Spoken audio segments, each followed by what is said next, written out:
All right, we are now live streaming. Yay, how exciting. So how's everybody doing? Woo! Doing good. Never been better. Never. That's a pretty big statement right there. Never been better. Leah's pretty confident there. All right, so Pastor Danny, you were talking about the fact that you have been schooling. You've been schooling your wife in basketball. Is that correct? And schooling her per se, horse is a lot of crazy trick shots, but it's no mercy out here. I'm trying to win. No matter what the cost. He knows she's. Well, that's not true. No, that's not true. No matter what the cost, but I want to win. So I'm totally joking, man. Poor Erin, she's not even part of it. She can't even defend herself. So I'm sure she hung in there. That's awesome. What have you guys been doing that's random, kind of like playing basketball like Pastor Danny? Anything else that you guys have been doing? It's not so random, but I started moving today. I moved my whole gym out of the basement into storage. So it was a lot, but we're done. We did it. I'm moving tomorrow, the rest of my stuff out of this house, go move home for about 10 days, and then move back to Marietta in another house with a buddy of mine. So Oh, cool. That's awesome. We got some people jumping on. Naomi is there. Hey, Naomi. Hey. And Jonathan. And David. And David and Hannah. Good to see you guys. That's awesome. Very exciting. All right, well, let's go into our icebreaker question while people are jumping on. Again, it's good seeing all you guys. We're excited about our topic today. It's going to be a good, interesting, fun discussion. So what's our icebreaker question for today? Okay, so I wanted to ask you, when you read the Bible, who do you most identify with? So when you read, what character are you like, oh, I get him or I get her? Who's the character that like you identify with the most? Leo. I'll have to go first. No, y'all gonna have to go first. Okay. I don't know. I mean, I can go. Someone that I always identify with is the woman with the issue of blood. Just because, I kind of dealt with like depression and stuff like that for a really long time. And I, tried different things, and I mean, nothing like crazy or whatever, but like, I just know that until I met Jesus, nothing worked. And so every time I read that story, I always immediately identify with her. That's cool. That's a cool one. Also, one that is not expected at all. So Nope. very, very good choice there. Yeah. Yeah, I'm gonna go with the more obvious one here. I have two actually that I really identify. One in the Old Testament and one in the New. Old Testament, it's definitely Joseph. I don't know. It's just there's a lot of stuff that I kind of can relate to, in regards to going to different country and all these different things. So it just speaks to me. And then in the New Testament. And no, I'm not saying I'm all like him, but I certainly identify with Paul. I love Paul. I love his writing. I love his love for theology and just, teaching. So I certainly identify with him. Time to write some letters to churches. Yeah. They'll be really short. That's okay. Some of them are short. I also identify with Joseph because I am the favorite child and I get hated on. So. He is dishing it out, man. Parents can't defend themselves, man. and you're quiet and humble love about it, dude. I love it. Just like Joseph. I love it. Where's your coat? I try not to show off. I don't want to get thrown into a well and left for dead. So, That's a good call. For me, Moses has definitely always been my favorite Bible character, and Moses is pretty awesome. He's a pretty huge Bible character, so I'm not going to necessarily say I relate to him on a bunch of things, but Moses definitely dealt with like some insecurities, and so that's definitely something that speaks to me. And he had to go through like a wilderness experience, and learn a lot of things like relying on God. And so, I've always just, and he was definitely human. He had failings, he messed up, even later in his ministry. So I gain a lot of encouragement and strength from Moses. So. Hey, Dom, good to see you. Dominic Simmons just jumped on. Hi. I should answer too. Yeah, if you guys want to throw it out in the comments and just tell us, which one is your favorite Bible character or the one that you relate to the most, that'd be fun. So we can kind of throw that in here as well. Yeah, I want to know. PM, who's yours? I have a couple. One I would say is actually the older brother in the prodigal son story. I have related to him so many times as I have stayed faithful in my walk with the Lord, really my whole life, and watched people flounder, go taste the world, then come back and the red carpet's rolled out for them. And I unfortunately stayed at that point for too long. Now I have a much better understanding of the father heart of God, that he runs out and he's excited over all of us. So I like getting to that level, but I've always related with him a little bit, not gonna lie. And actually also Peter, I love how excited and passionate he always was about Jesus, even when he, if you think about it from the perspective of he didn't see the full picture, but Jesus is saying he's going to be killed, and Peter's just thinking, no, but you're my bestie. Like, no, that's not happening. Like he just cared so much to a fault sometimes. But then, obviously he denied Jesus and he was flawed as well, but then he goes out and then does all these awesome exploits. So I have definitely related to Peter a few times myself, but that older brother gets me every time. Yeah, there's a lot in that story in the older brother. That's so true. I can relate to that too a little bit. That's good stuff. Hey, Michael just jumped on. So Michael, good to see you. David Baines actually just talked about Peter. So literally what you were talking about, which is pretty cool. Michael, that's not fair, Michael. He just said Jesus. We couldn't. Yeah. Okay. Can't top that now. I'm gonna have to agree with Michael on Jesus. That's definitely fine. Just because you have the hair, man, doesn't qualify you. I look like him. Jonathan is Matthew. My favorite book is Philippians. I think every part of that book is amazing. I love, like you said, Paul's heart and his writing is amazing. And I think as I've matured in my faith, I've gotten to that place with the Lord of like, to live as Christ, to die as gain, nothing else matters. And even if, I were to die, it'd be, for God's glory and all this stuff. And I love like his passion and his sold out level for Jesus. So I appreciate that. I don't know if I'm a lot like Paul necessarily, but I do appreciate his point of view and his approach to surrendering his life to Christ. So that'd be my answer. That's awesome. good. So you're gonna write that book from jail. Sounds great. Crazy. Yeah.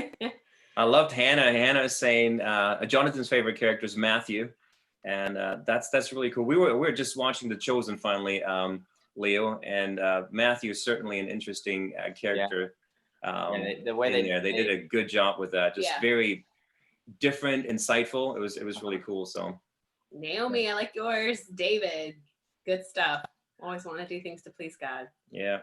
And then Jonathan's favorite book is Philippians 2. Hey, look at that. And Hannah. That's that a good book. Is awesome. Well, good stuff. Yeah, keep them coming, guys, in the comments. That's cool to read. We're going to jump into our discussion here. And our topic today is boundaries. And obviously that is a huge topic, very big. So we're going to probably jump all over the place and just kind of see where the discussion leads us. But our goal for today is really to just throw out some thought-provoking ideas in regards to boundaries in different areas, and just kind of share what we feel the Word of God is saying, and really share some things that we have done in our lives that have helped us. So that's kind of the whole goal. Excited about it.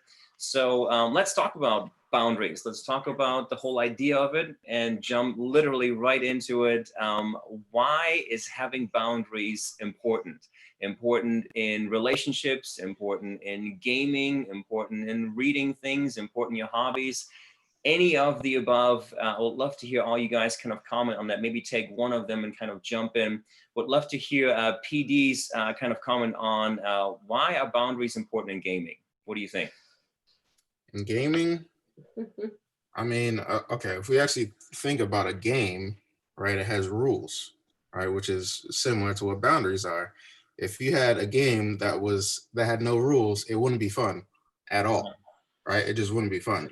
And so I think it's the same thing with gaming is, you know, if you play whatever game you want, like it can really affect you in different ways. You know, like there are some really um, you know, violent or like, you know, super out there games that can affect you in your faith, you know, because they kind of condition you to think one way. They desensitize you to different things. And so I think games are fun. I mean, I love games, but if you don't have boundaries in that, then it can really affect you in a negative way. Do you have like a personal example of how you navigated through that? I remember playing, you know, video games, and I generally kind of went more with the sports games. That was always been my jam, like as a teenager. But I do remember back in the day, you know, Grand Theft Auto came out and all these different things, and I had clear boundaries of, okay, there's certain things in the game I will not touch that. I won't even look at that. And that was just you know, just something that I had in my heart that I just didn't want to offend God, and I didn't feel like that was right. How did you navigate through that? And how do you navigate through what game can you play? Should you play? What did you do now and even earlier in your teenage years? I mean, in my teenage years, I had no boundaries. I should, if I thought the game was fun, I was like, all right, I'm playing this. But as I got older and as I got more serious in my relationship with God, you know, I would still be playing those games, and I'd be like, man, this doesn't feel right. Like it just doesn't feel, you know, good to play this game. And so I kind of would just have to listen to the Holy Spirit on that end, because I mean, I played, you know, Grand Theft Auto growing up and stuff, and I'd be like, man, this isn't right. Like I shouldn't be playing this. And so I just had to, you know, sell those games or give them away or whatever. And so that's pretty much what happened. Is it just came to a point where I felt convicted about it as I grew in my relationship with God and got more serious about it. And I was like, all right, I can't play these, you know, these Grand Theft Auto type games anymore. So. Yeah. That's really good. So what you're saying is that as you drew closer to Jesus and kind of spent more time with him, all of a sudden you realized, man, that's not something that I want to engage in. It wasn't really so much, hey, this is wrong, don't do it. It was more out of your love for Jesus. Is that a good summation of what you're talking about? Yeah, and it wasn't even fun anymore either, because I was just like, this, like, why am I playing this? This doesn't, you know, do anything for me. It doesn't, you know, it's just promoting bad things as well. So I just didn't enjoy it. That's good. PT, what do you think? Reading, hobbies, should we have boundaries? And great answer there, Pastor Daniel. And by the way, guys, jump in with any questions so that we can go all over the place on this. Yeah, I'm actually, I hope PM is going to share some of this, because actually her teaching on boundaries is the one that has most deeply, I think, impacted me. And the simple truth that she presented was that the purpose of boundaries, yes, they are important. And the reason is that they protect us. You know, if you think about, you know, fences and guardrails, you know, that are around like, you know, dangerous places, you know, whether it's the road or the Grand Canyon or all these places. The purpose of those things is to protect us, not to limit our fun, not to, you know, rain on our parade or anything, but to keep us safe. And I think that in the same way, boundaries are so important in every area of our life for that same purpose. So absolutely. Good job. Jump in. that was a long time ago, that particular message. Yeah.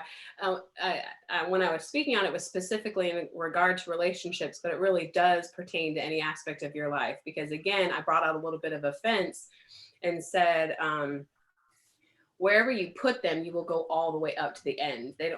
People don't put up fences and say, okay, the fence is here. I'm only going to go, there we go. I'm only going to go here. Now, wherever the fence is, you'll go all the way up to it. So you want to put it at a place that you're safe and comfortable, and you know that you're smart going all the way up to it, because you will. That's the whole purpose of it. So when you can see it in the natural, you know, you put it on the edge of your property at your house. You don't put it 2 feet shy of it, because that's where it ends. So you don't want it to be anything that you would cross over. And I think one thing, just talking about boundaries, is I think it's so wise for you guys in these years to start putting your own up and not just relying on your parents. Process it. Why is that a boundary? What's a healthy boundary? I had a great conversation with one of our 10th grade girls about it. don't just, there are times you don't even have to ask your parents for permission for something. You know that's a boundary you would want to have yourself, because it could put you in a really bad situation.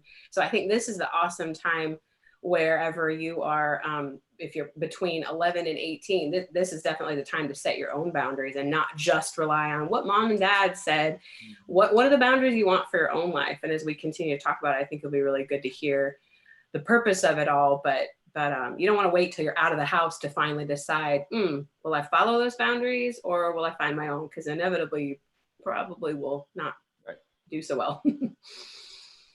Yeah, that's good. Pastor Leo, boundaries, important, not important, especially in relationships. Your thoughts? Wow. Yes. Maybe not the most important place, but definitely a must-have in relationships.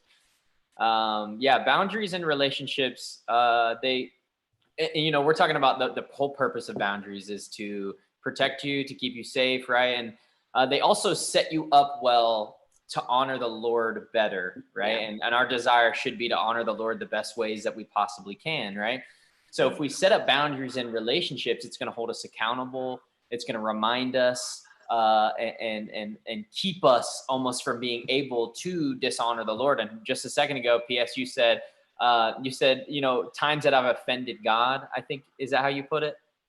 Is that what you said? Was that Sounds great. Offended?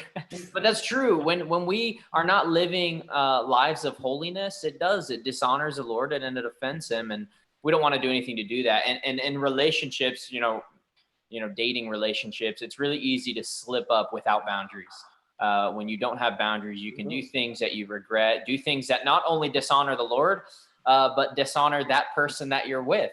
Also, dishonor the parents of that person that you're with when you cross physical boundaries. Yeah. You're dishonoring more than just the Lord in that kind of situation. And that's why relationships are so sensitive, because it affects more person than just one. It's not just the Lord. It's not just you. It's not just the person you're dating. It's also the people in their lives that you're affecting, their future spouse. If you don't, end up being with them, you have to be very careful to guard people's hearts, and boundaries in relationships help you do that well. That's so good. I love what you guys have been saying about boundaries. And I think it was Pastor Daniel who said, like, it's rules.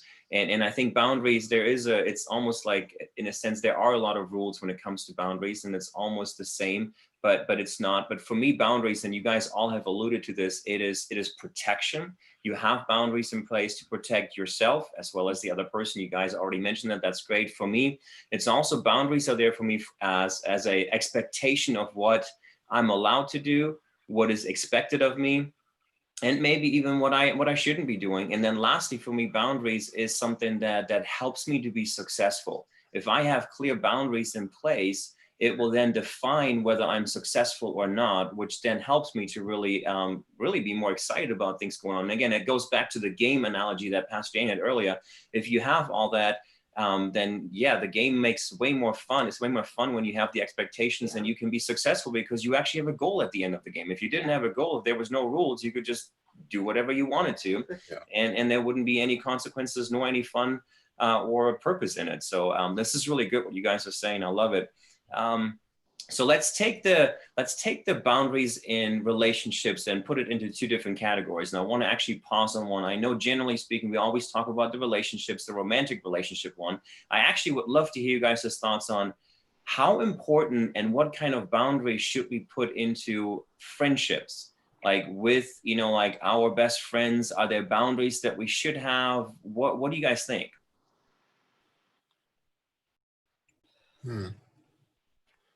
Yes, I guess is my quick answer.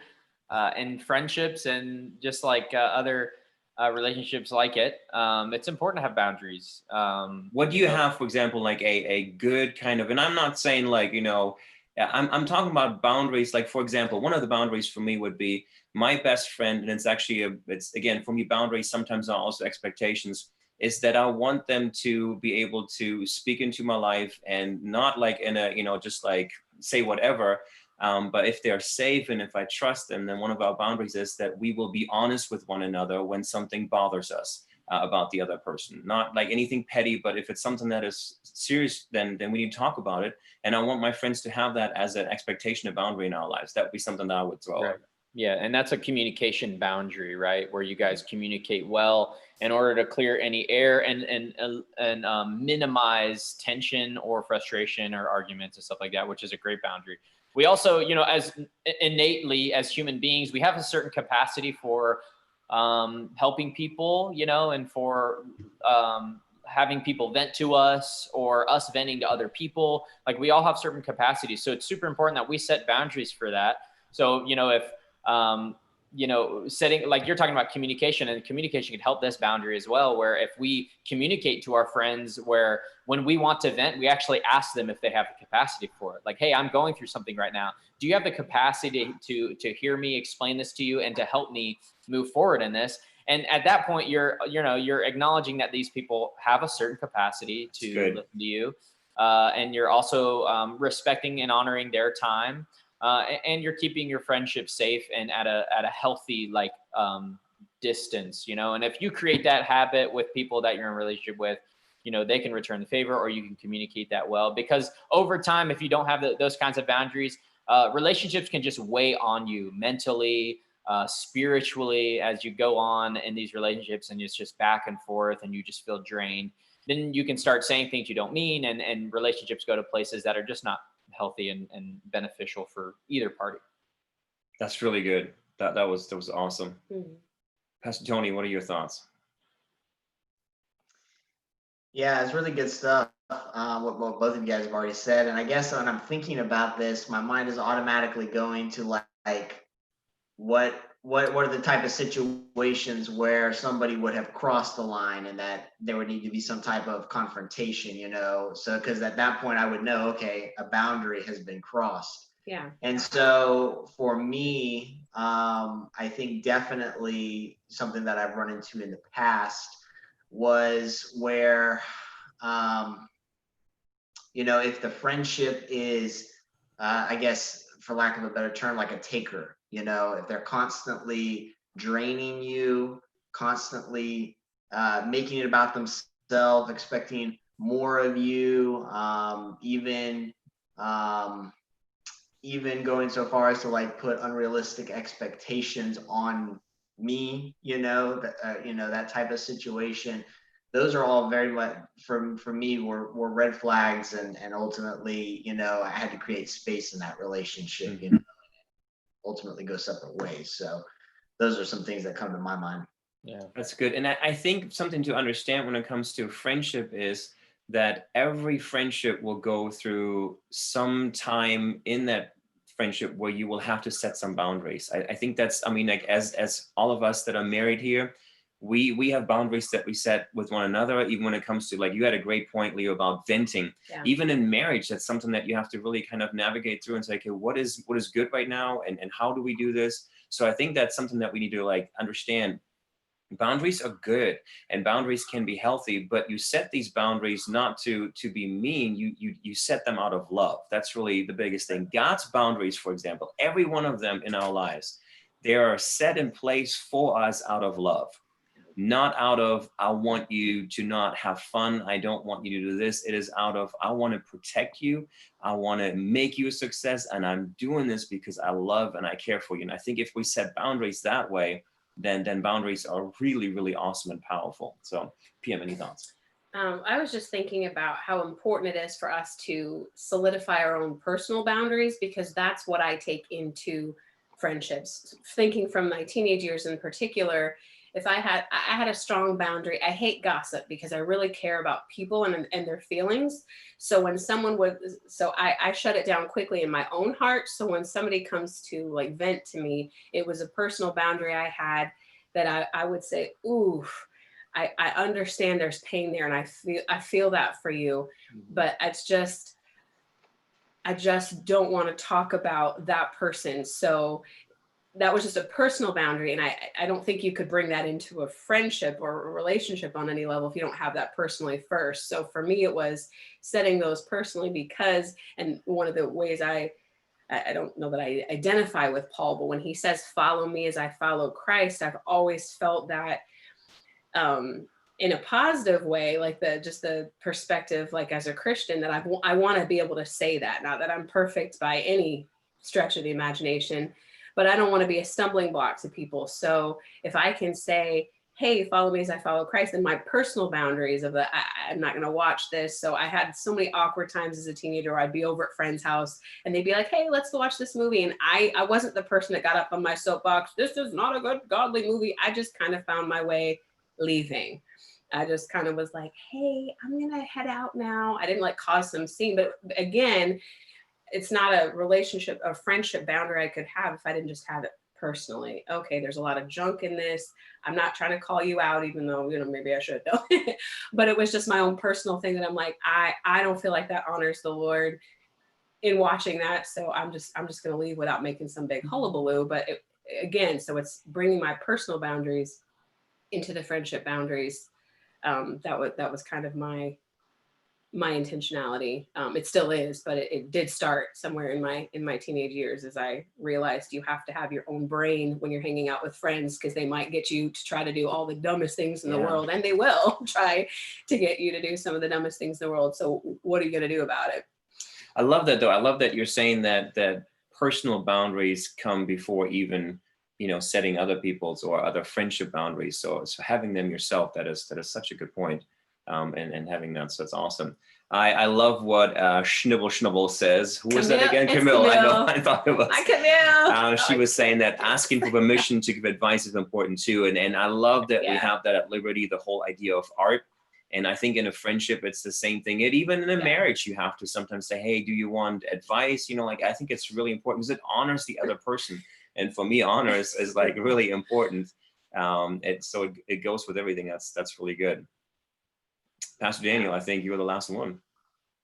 I mean, I was thinking that I want to be challenged, I want to be supported, and I want to do the same thing for them. And so, I mean, that's my simple answer is I don't want someone that's not challenging me, and I don't want someone that only wants to be supported but never supports me. And I want to make sure that I'm doing both of those for that friend as well. So keep it simple. Yeah. Oh, I love that, Pastor. I love even like having that as a expectation, a boundary of saying, hey, I want to support you. You need to support me. That is such a big deal in friendship, and it needs to go both ways. And it needs to be like, reaching out for just, hey, how are you doing? And, making sure it's two-sided. That's so good. Yeah. That's such a good point to bring up. I love it. So any other thoughts that you guys have on boundaries? I have some questions, but I would love to just kind of free fall for a moment here. Just yes, Pastor Lee, he's got the Bible ready. Let's go. I was thinking of this whole idea where, P.S., you talked about like God's law is set and his rules are set in place out of love and out of knowing what's best for our lives. And so I read through Psalms over the past couple of weeks, and Psalms 119 is the most beautiful picture of how we should respond to the law of God. So for everybody listening, Psalms 119 is the longest one, but I was it's gonna really read powerful. the whole thing. Yeah, it's really great. So I wanted to read verse 163. Yes, there's a lot of verses. It says, I hate and detest falsehood, but I love your law. 7 times a day I praise you for your righteous laws. Great peace have come to those who love your law, and nothing can make them stumble. I wait for your salvation, Lord, and I follow your commands. I obey your statutes. I love them greatly. I mean, that's beautiful. Like,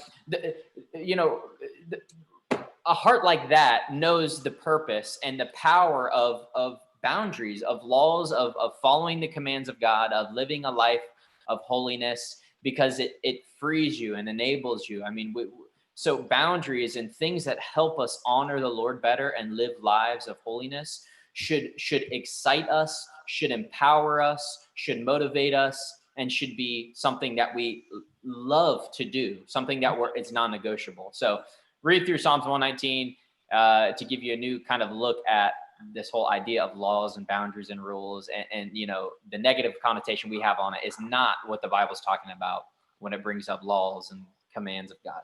Yeah, I bet that was a perfect verse. That was so good. I loved hearing you read that.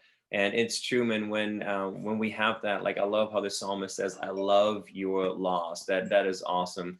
And Yeah. when you're really, when you understand boundaries, and when you understand the person that made him, in regards to God, then yeah, you're gonna love it. I mean, I love the boundaries that we have in our marriage, like in a sense of, when you get married, you have boundaries there, that there's certain things are just off limits, and it's good that way. And I love that. So I think that's really cool. That's good stuff, man.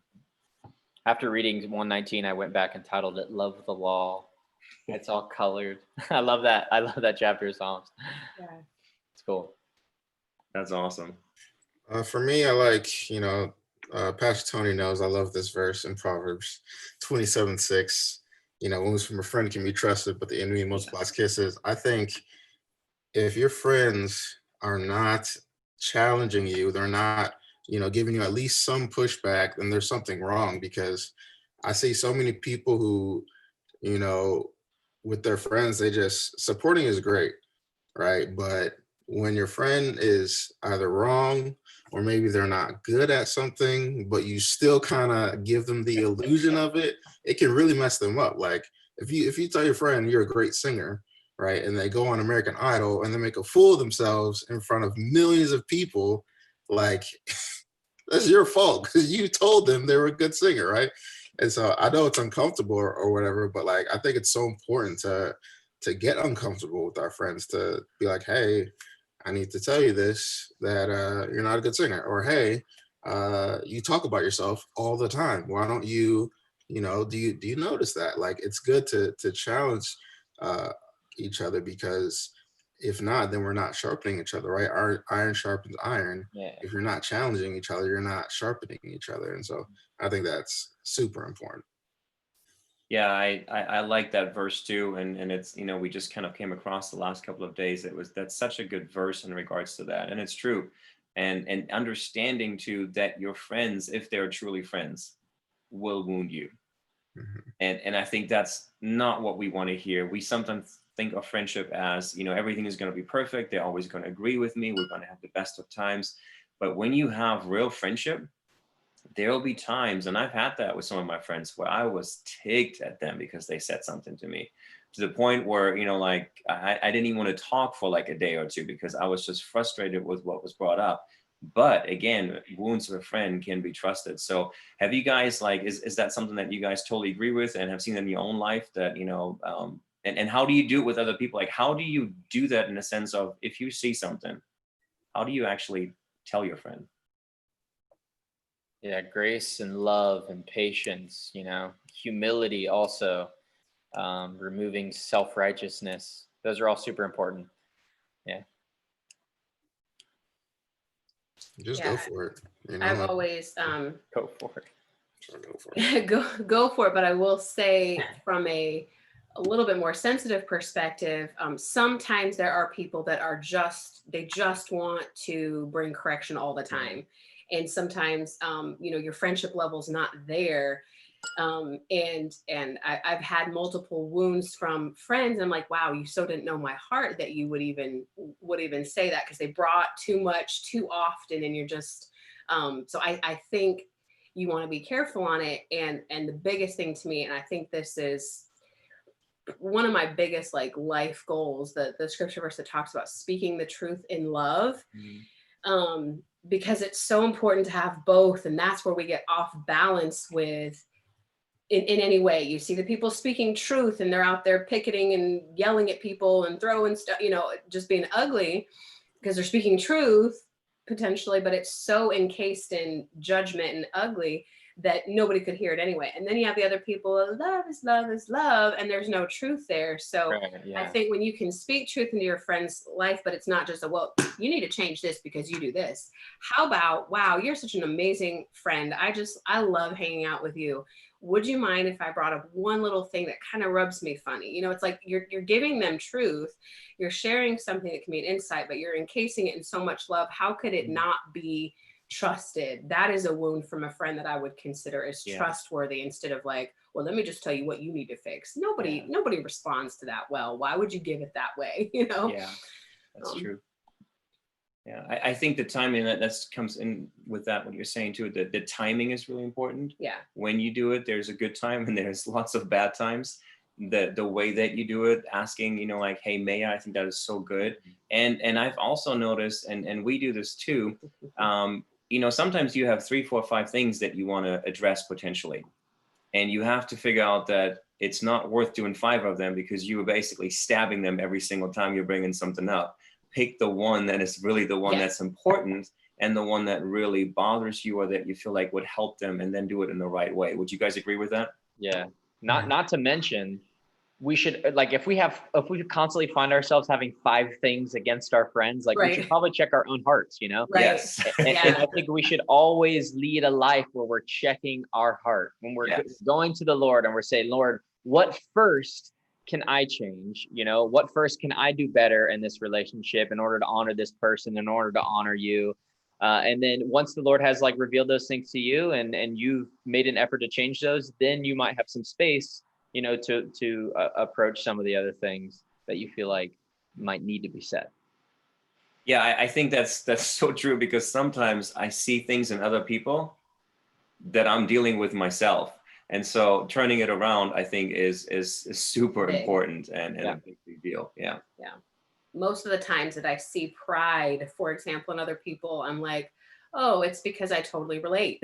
Like, oh, okay, that's why I see it in you so strong, because that's exactly what I would see in myself. That's good. Good stuff. David said something earlier. I liked that boundary from Proverbs 25:17. Don't visit your neighbors too often, or friends, or you wear out your welcome. So that's a boundary he had, and that's true. Sometimes you just need some space because you've been together too long. So that's a good boundary, David, for sure. Or was it David? Yeah. Right there. Yeah. Oh, Yeah. Speaking of David, so he brought up one. Let's open the can of worms here. Let's go for it. So, what do you do if you think one of my parents' boundaries are too strict? Mm-hmm. Pastor Tony.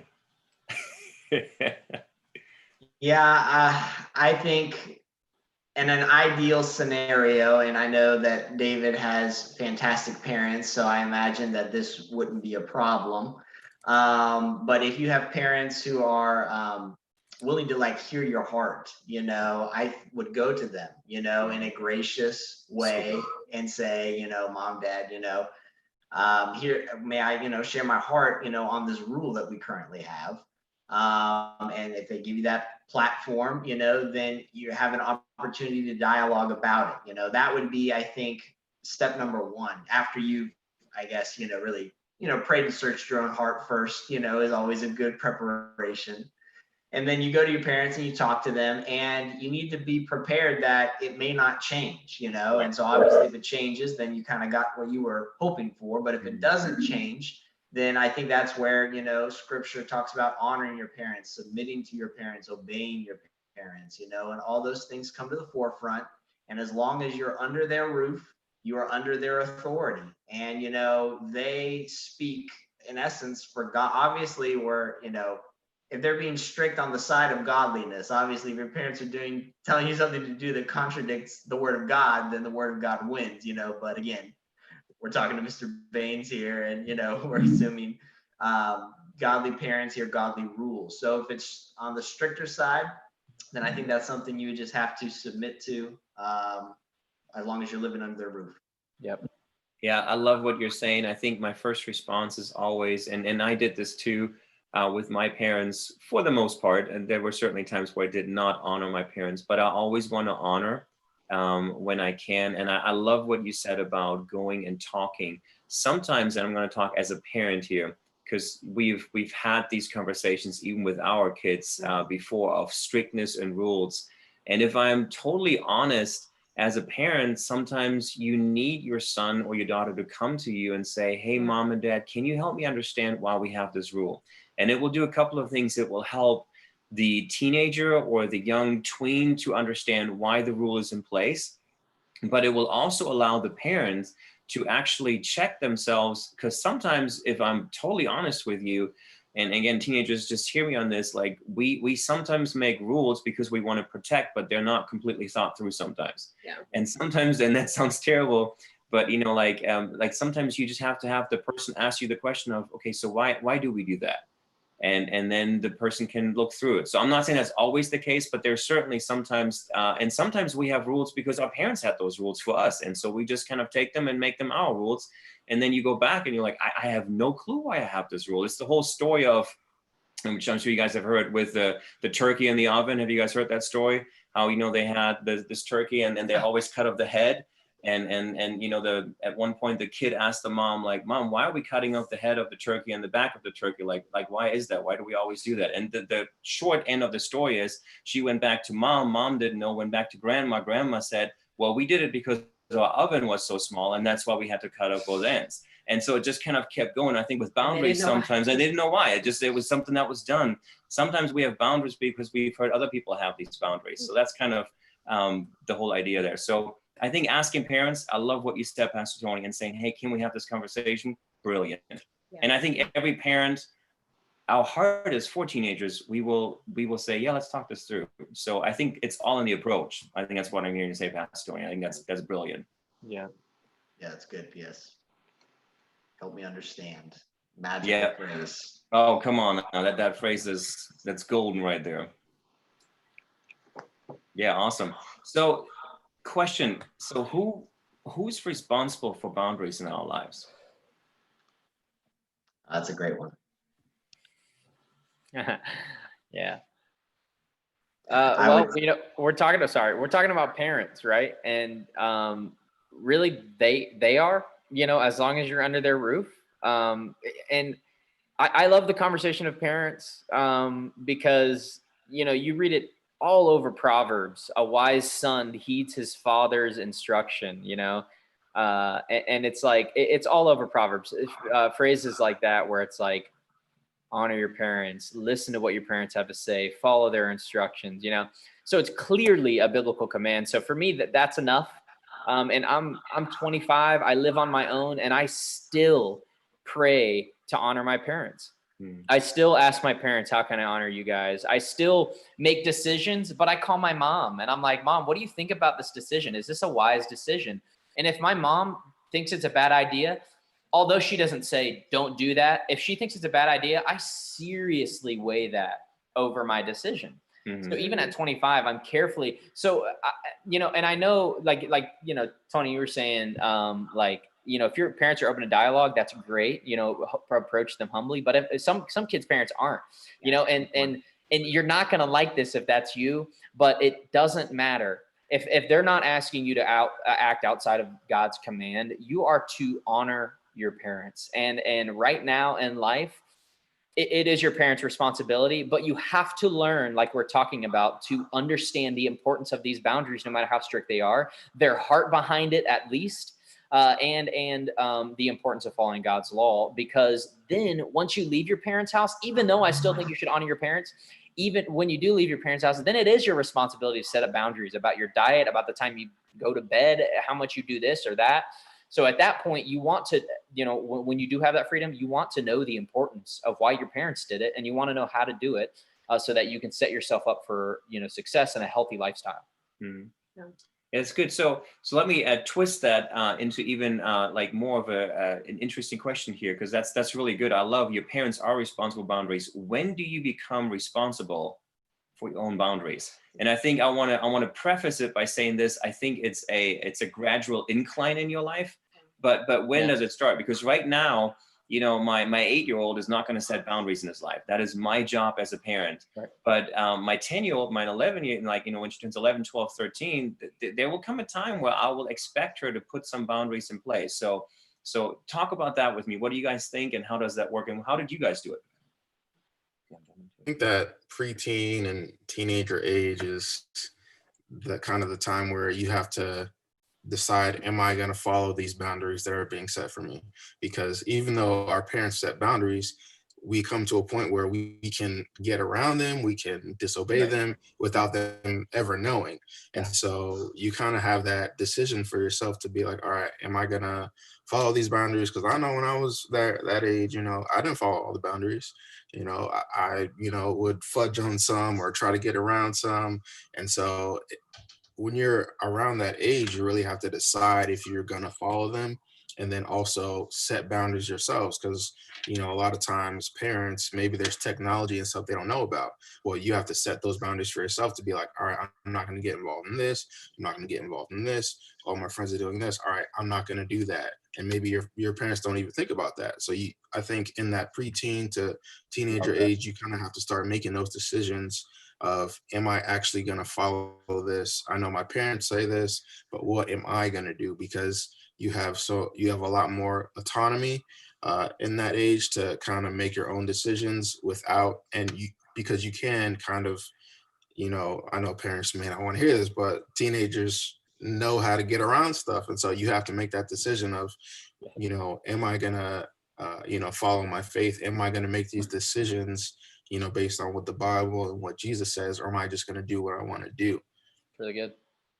Yeah. Yeah, I love what Pastor Daniel was saying there, because my initial response as to who's responsible for setting boundaries in our life, I think that the core of our boundaries come from God.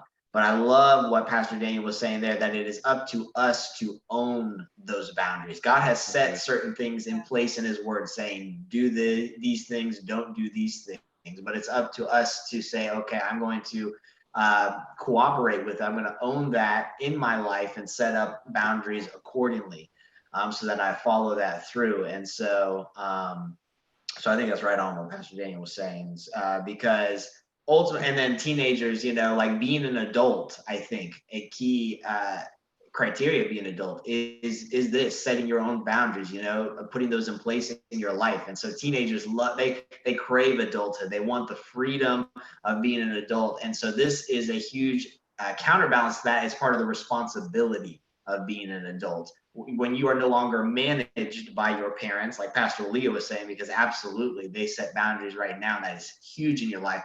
But where you get to the point where you regulate yourself, that's the goal. Yeah.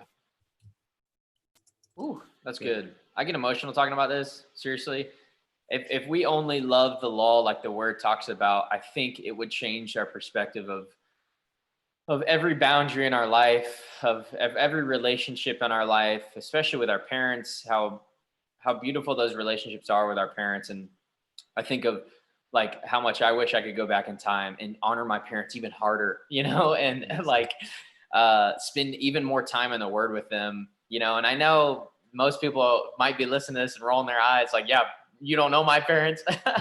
But I just, and we would have had the same response potentially in their age. Yeah, of course. Yeah. I mean, now my parents are cool. I'm best friends with my parents. My parents are awesome. But I just love what Pastor Tony had to say. Like, God sets our boundaries, and God is calling us to honor our parents, to love our parents, to heed their instruction. And that should bring us joy. That's my bottom line. I know we were talking about like, when does it kind of acclimates out, but there's that hard like ceiling of when you're under their roof, you have to honor them, and I know you might be old and still under their roof, but like I said, like I'm 25, I'm not under their roof, and I still have a heart to honor my parents. So I think that's like the big ceiling where things might change a little bit, but definitely the heart behind honoring your parents should absolutely never, ever change, ever. Yeah, I love that. I even, when Pastor Dan was talking, I was thinking about the fact that, and this would be honored to a next level. And when that you have things that you can get around of that your parents are not aware of, or things that your parents don't even know, like social media things, to have the friendship with your parents to say, hey, mom and dad, I want to share with you what we have. Can you help me set those boundaries for me? That would be, if my son or daughter would do that, I would be blown away, number one, because that's not normal. And hopefully it will be done in a way that I can be like a super supportive, parent in that time, and say, hey, let's do this together. I'm so proud of you. So just a thought.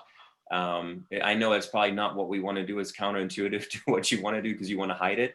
But boy, what kind of a relationship can you build with your parents doing that? Yeah.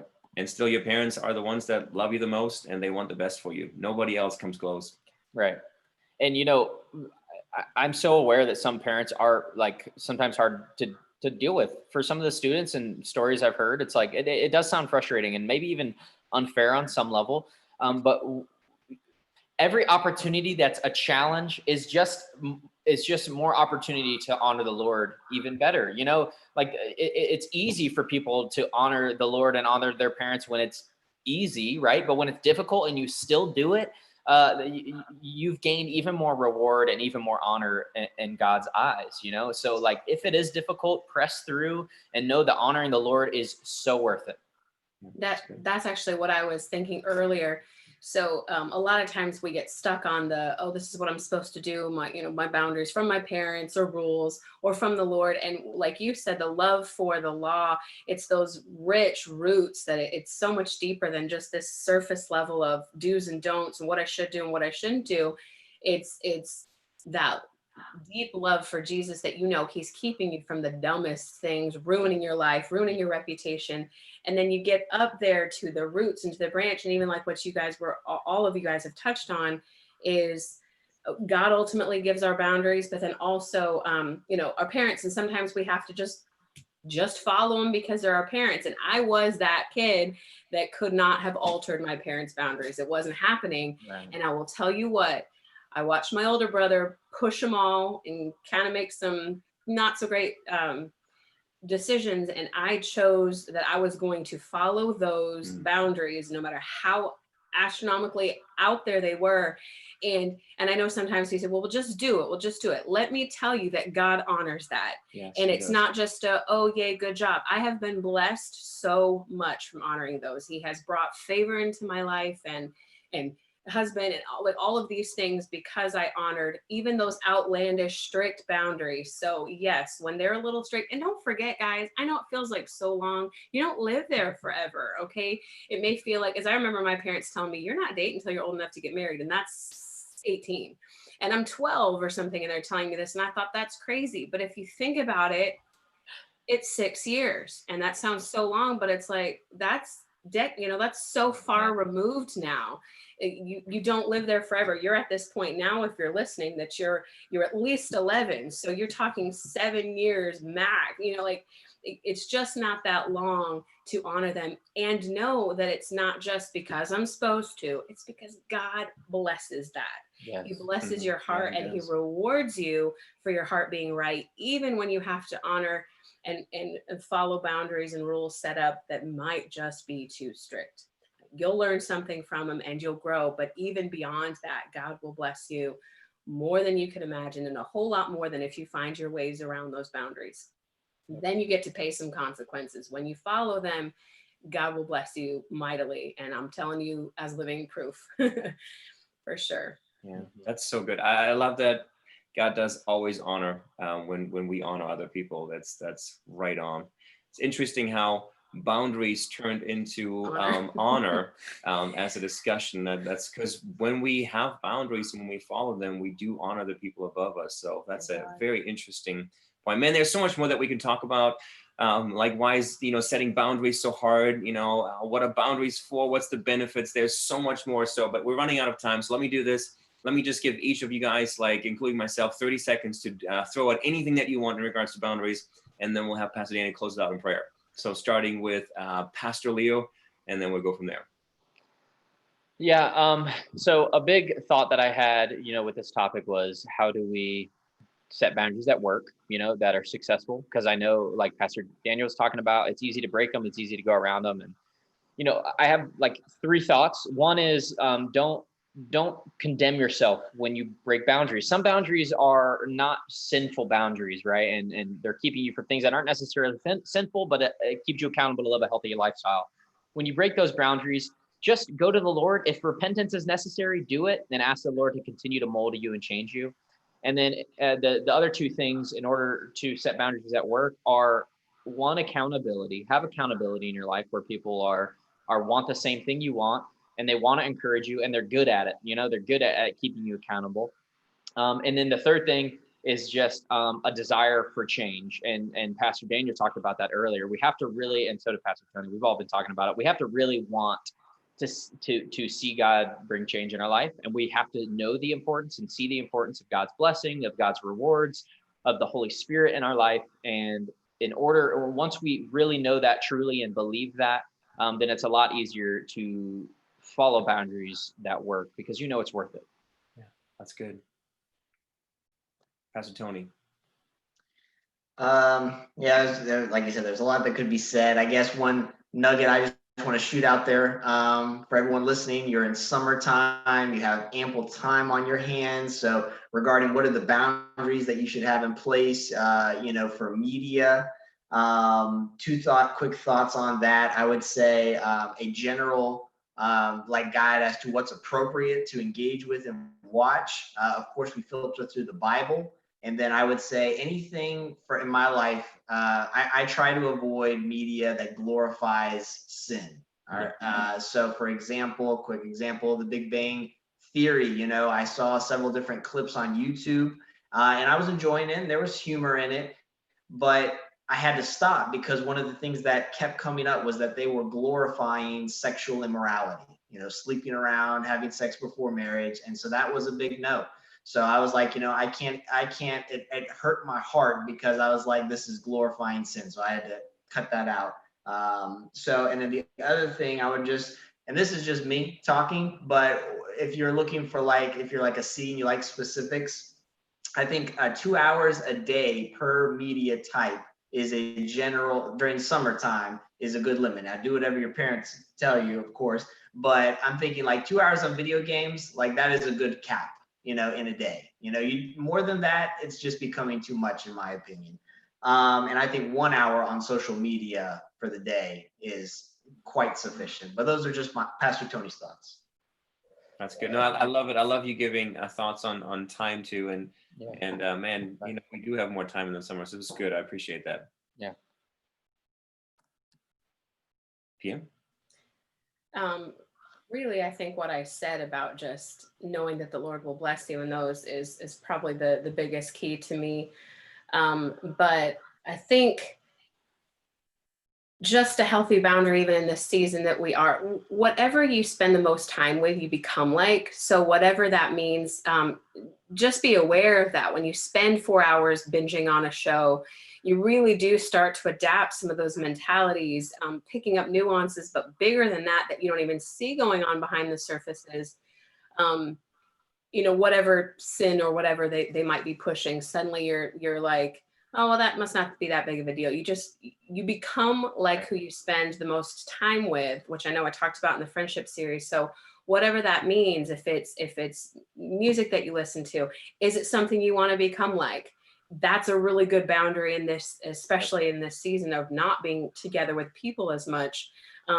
What show, what music, what video games, whatever it is, I don't know how you become like a video game, but I suppose if they're indoctrinating a lot of violence or something, I don't suppose you become like Mario or something, but that you will definitely start to adapt some of the philosophies and the mindsets of what you listen to, what you read, what you watch.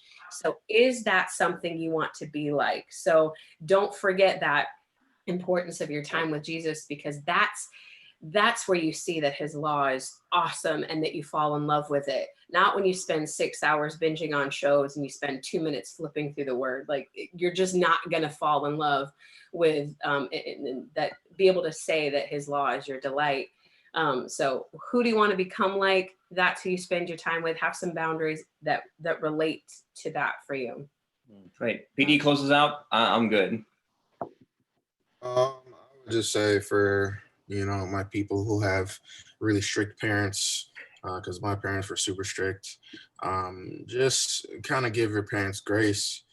You may not understand why they have a rule, and they may not even be willing to talk to you about it. But when you get older, you'll realize, how much that they, cared, because that's what the Bible says is, the parent that disciplines the child loves their child. And so I know for me, looking back on it now, the rules and, the disciplines and all that my parents had for me, I know it saved me a lot of pain that I could have gone through or hurt or anything like that.